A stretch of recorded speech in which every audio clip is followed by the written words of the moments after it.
After defeating the monstrous Shadow Dragon King, Lu Fang examines the corrupted crown it left behind. Recognizing its material, he confirms it can be dismantled into shadow glare stones, just as he anticipated.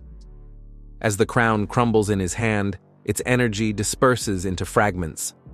The powerful relic, once worn by the ruler of Tianfu Island, disintegrates, confirming its corruption by the shadow glare stone. Lu Fang successfully obtains 3 shadow glare stones. He notes that, aside from the shadow spring, all other rare resources are now gathered. The excess material will fetch a good price in dragon coins. Suddenly, Wuxian storms in, furious that she wasn't informed about the plan. She scolds Lu Fang while Andre steps in, trying to calm her down. Lu Fang flinches as she vents her frustration. Lu Fang tries to explain the rushed situation to Wuxian, saying they had to rely on eye contact due to the urgency and unfamiliar use of mirror images on people. Wuxian listens silently, clearly annoyed but not arguing further. Suddenly, a voice reaches Lu Fang, praising their strength. It declares that the king has been freed, finally liberated after a long period of corruption and torment. The spirit of the former king appears near the Shadow Greatsword, showing deep gratitude and reverence. The sword, once a symbol of the king's power, had become a vessel trapping countless souls. As Lu Fang grasps the sword's hilt, the voice respectfully repeats its words. With determination, Lu Fang raises the Shadow Greatsword, declaring it will now serve to bring peace to the island's lost souls. Andre and Wuxian stand beside him. The spirit of the old king finally finds peace. His figure begins to fade, relieved that Tianfu Island's people can now rest. As flowers bloom and light returns to the land, the voice expresses gratitude to the hero for restoring the island to its original, purified state. The mission is marked complete. Keeping his promise, the spirit entrusts the future of Tianfu Island to Lu Fang. A divine light shines down as the cursed Shadow Island transforms back into Tianfu Island. As the storm vanishes, observers are shocked by the sudden calm. They quickly realize that the success must be due to Andre and the dragon Tamer. Lu Fang holds the Shadow Greatsword, as a message confirms the quest's completion. He is officially granted ownership of the restored territory, Tianfu Island.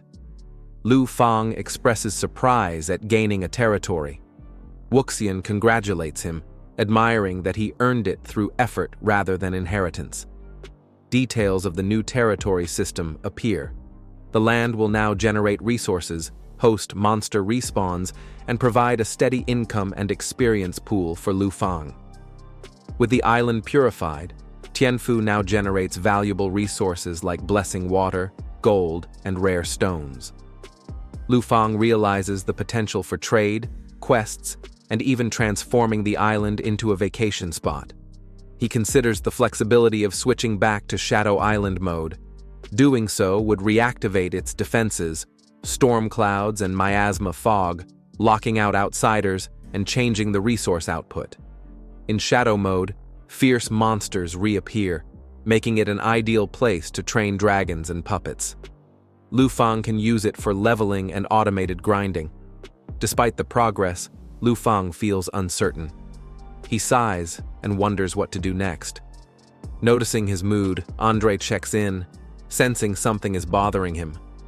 Andre shares his task to destroy the Shadow Spring, but mentions he only found a regular spring after a long search. Wuxian suspects a hidden area and offers to help. Lu Fang proposes checking the existing spring, suggesting he might be able to switch its mode.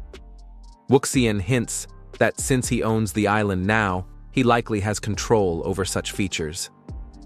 10 minutes later, the group reaches the palace courtyard. Wuxian is surprised at the spring's size, having initially thought it was minor. Andre admires the place, joking about his lack of personal territory despite his noble family. As they approach, they're stunned by the sheer scale of the spring. What seemed small at first turns out to be a massive pool, impressing everyone.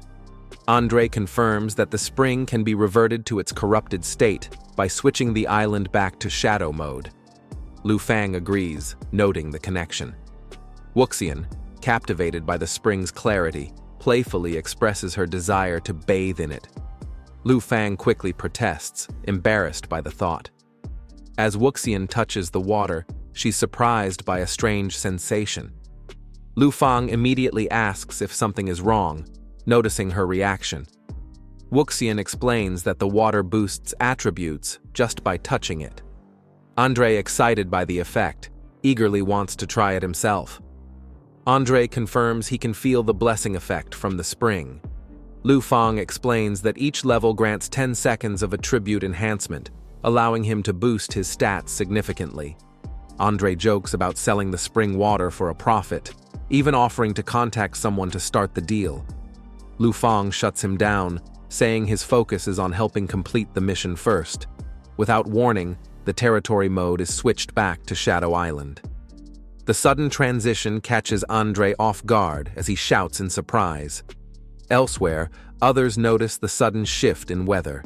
The reactivation of thunderclouds and fog causes confusion, making them wonder if the mission has failed. As the spring turns corrupted, glowing green energy floods the area. Xiaofei is ordered to activate Guardian Flow to counter the miasma. Lu Fang and the others stay alert. Andre realizes that destroying the Shadow Spring means sacrificing the territory's resource-producing spring, a critical part of Lu Fang's land. Wuxian assures him not to worry, promising to repair the spring after the mission.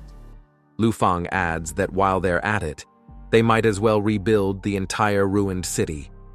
Moved by their support, Andre eagerly accepts the responsibility. With confidence and enthusiasm, he volunteers to handle all the repairs himself.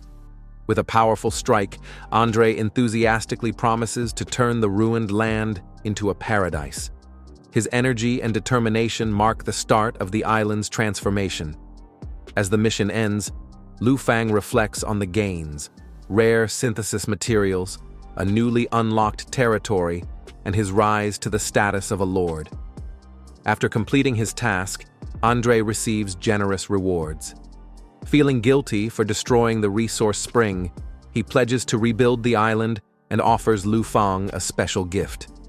The gift turns out to be a rare skill book, Wrath of 10,000 Dragons. It's a powerful fusion ability that allows the user to merge with all dragon pets to unleash a devastating attack. With the mission complete and the island secured, Wuxian mentions that only one step remains, waiting for the Shadow Spirit Eye to be repaired. Lu Fang smiles, knowing that once that's done, he'll have all the materials needed to complete the Shadow Dragon King contract. This is the end of the video. If you guys want to see the next part, then don't forget to subscribe and like the video.